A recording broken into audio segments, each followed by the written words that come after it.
শুভ সন্ধ্যা। রোজের পাঁচিল থেকে আমি রিমি নিয়ে চলে এলাম নতুন আরেকটি ভিডিও। আর সবাই কেমন আছেন? আশা করি ভালোই আছেন। প্রায় সন্ধ্যা হয়ে গেছে, এখন সময় বাজে 7টা থেকে 7:30টার মতন। আর আমি এখন ফুচকা নিয়ে আসলাম, কারণ আমি হাঁটতে গেছিলাম, হাঁটার পথে আসার সময় ফুচকা নিয়ে আসলাম। এখন বিষয় হচ্ছে ছেলে বাইরে লাইট দেয়নি, তো জোর করে ওকে আবার লাইটটা ডেকে, যে অনেকটা জোরে ডেকেছি, ডেকে লাইটটা দিলাম। দেওয়ার পরে এই যে সেই ফুচকাগুলো খুললাম। আর 2 রকমের এনেছিলাম, একটা চকলেট ফুচকা আর একটা চাটনি ফুচকা। তো জানি না কোথায় কেমন চকলেট ফুচকা হয়, আমাদের এখানটায় যে চকলেট ফুচকাটা আমি আনলাম আজকে, সেটা কিন্তু সত্যি বলতে আমার খুব একটা ভালো লাগেনি। কিন্তু আরেকটা যেটা স্পেশালভাবে এনেছিলাম চাটনি দিয়ে, বা ওদের একটা অন্য রকমভাবে চাটনি যাই হোক বানানো হয়, সেটা দিয়ে ফুচকাটা এনেছিলাম, সেটা অপূর্ব খেতে হয়েছিল। আর সত্যি বলতে চকলেট ফুচকা ওই নামেই আর কি, জানি না কার কেমন লাগলো, আমার খুব একটা ভালো লাগেনি। আর ছেলেও বললো যে ও মোটামুটি ঠিক আছে, আহামরি ঠিক আছে, চলার মতন। কিন্তু ওই যেটা আমি স্পেশাল ফুচকাটা এনেছিলাম সেটা কিন্তু অপূর্ব হয়েছিল।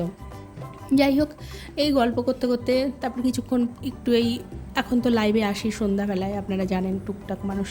যাই হোক, লাইভে এসে তারপরে এদিকে রান্নাঘরে চলে আসলাম।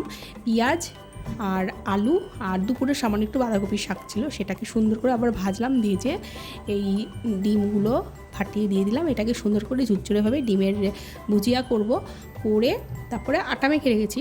আর একটা মোটামুটিভাবে রুটির করার মতন করে রেখেছি। এবার তাওয়াটা গরম বসিয়েছি, রুটিটা করব, কারণ রাতে রান্নাটা বাকি।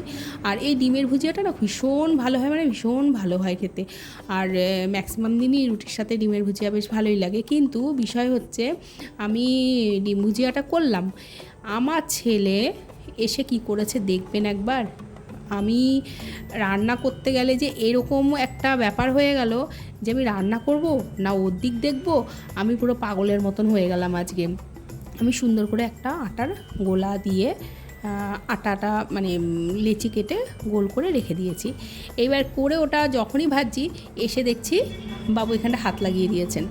আর এটাকেও এত সুন্দরভাবে ওর ধোসা বানাচ্ছে, এইভাবে ধোসা বানাচ্ছে। আমি যতবার ওকে বারণ করছি ততবার ও শুনবে না, মানে শুনবেই না, ও ওর মতন করে চলছে। দিয়ে ওই আর কি দুটো একটা ছোট্ট ছোট্ট করে থাপ্পড় দিলাম, কোনো কাজ হচ্ছে না, শুনছেই না। আর এত পরিমাণে বকলাম, ও তারপরেও শুনছে না, ধোসা বানাবে মানে ধোসাই বানাবে, ওই রকমই থাকবে। যতবার ওকে হাত সরাতে যাচ্ছে ও ততবার আজকে খুব আনন্দ পেয়েছে। ও এই হচ্ছে বিষয়।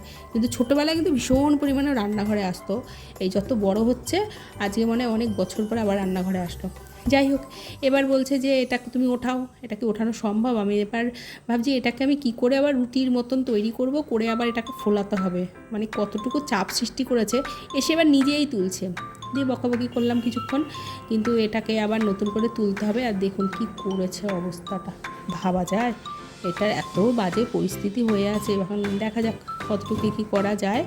আর আমিও চেষ্টা করি এটাকে দিয়ে। এখন আবার বলছে যে ঠিক আছে তুমি এটা করো, করে কিন্তু আমাকে ওই রুটিটা দেবে, দেখবো তুমি কেমন পারো, আমার সাথে কেমন পারো। আমি তাড়াতাড়ি করে সব গ্যাস ট্যাস সব বন্ধ করে দিয়েছি, কারণ এইভাবে হবে না। এখন এইটার পিছনে প্রচুর আমাকে সময় দিতে হবে। আর দেখুন একবার, মানে আমি কী বলবো ওকে, আমার কিছু বলার নেই।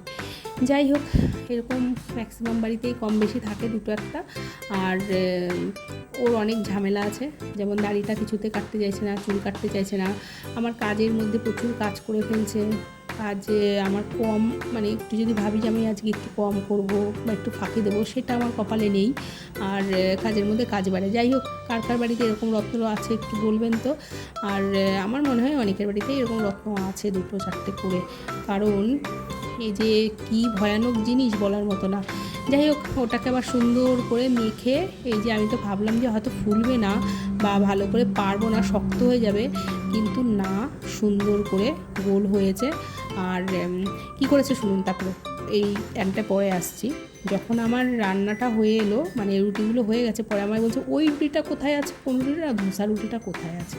মানে ভাবতে পারছেন কি বলবো। যে যাই হোক, খুব সুন্দর রুটিটা ফুলেছিল, বা যাই হোক হয়েছিল।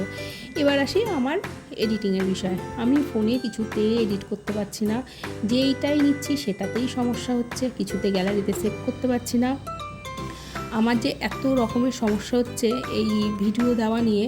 তো যাই হোক, কালকে রাত্রিবেলা আমি একটা ভিডিও পোস্ট করেছি বাধ্য হয়ে, কিছু করার নেই।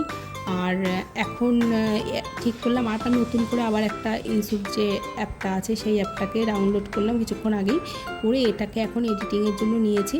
এখন বিষয় হচ্ছে আমার এডিটিংটা কেমন হচ্ছে বা না হচ্ছে আমি না ঠিক বুঝতে পারছি না। আমি সকাল থেকে টুকটাক অনেক কাজই করেছি, রান্না করেছি, বাইরে বেরিয়েছি, অনেক কিছুই করেছি, কিন্তু আমি না এখন সত্যি কথা বলতে কি সুন্দর করে ভিডিওর দিকটাই যায়নি। আজকে অনেক কিছু বাইরের কাজ হয়েছে, এবার ভিডিওর দিকে যে যাবো সেই মনোমানসিকতাটাই নষ্ট হয়ে গেল। তাও আমি চেষ্টা করলাম যতটুকু সম্ভব, দেখলাম যে এইভাবে হচ্ছে। এখন যতক্ষণ না গ্যালারিতে আমি সেভ করতে না পাচ্ছি ততক্ষণ আমি আর কিছু বলতে পারছি না।